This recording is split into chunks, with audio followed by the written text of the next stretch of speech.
And seduction is the ultimate form of this power. It's what Napoleon Bonaparte said, putting your iron fist inside a velvet glove. So when people feel your hand on them, it feels so soft and velvety, but actually it's very firm and it's pushing people in the direction you want. So this is kind of a soft power. And seduction is by far the ultimate form of this, because what you're doing is you're creating pleasure for people. You're giving them kind of what they want, what they secretly desire. And not many of us have enough pleasure in this life. In fact, it's something that I think all of us lack. We wish we had more of it because we're so stressed and we work way too hard. Somebody who comes into your life and gives you something that you don't have, gives you an experience that's different, that's exciting, that's seductive and alluring, your guard comes down, your defenses go down. Normally, we're very resistant people. We're very defensive. But when somebody does something that gives us that pleasurable moment, our walls come down. We start losing some of that defensiveness.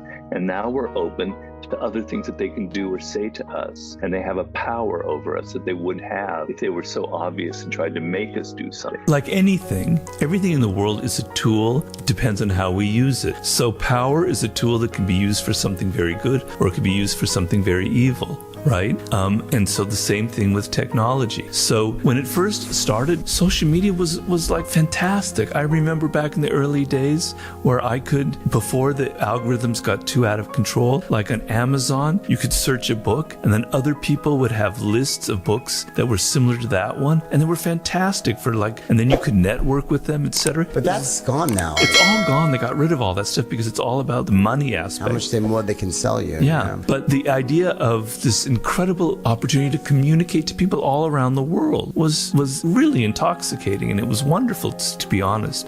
But then it got out of hand because of human nature, because we don't know how to control things, because things tend to go too far. So if you alienate, mostly in the world in foreign affairs, if you alienate all the countries in Europe by your kind of insulting the leaders, etc., and there arrives a moment where you need their help, you need their unity, for example, on Iran, if he wants to get them to sign on board with a deal, to break up Obama's deal, he needs allies. But he's so alienated so many different people. He's incapable of thinking on that chessboard. If I move the queen here, sure, I'm going to lose. No, I better wait and move it here. People want power. They love the feeling of it, but they never want to talk about it. They never want to admit it. So that lack of honesty is something that just gets under my skin and really annoys me, right? So I begin each book with a kind of a level of irritation and frustration and a little bit of anger, because I like writing from a position of anger. It kind of gives my books a little bit of oomph, a little bit of energy that I think the reader picks up. I'm a very pragmatic person. I like getting results. I think there are too many dreamers in this world. I like dreaming. I was a dreamer for so many years when I was younger, and I have nothing against it, because without dreaming, you'll never have great ideas. But there are too many people who think that they're brilliant, and they don't know how to actually get things done. They don't know how to write that book.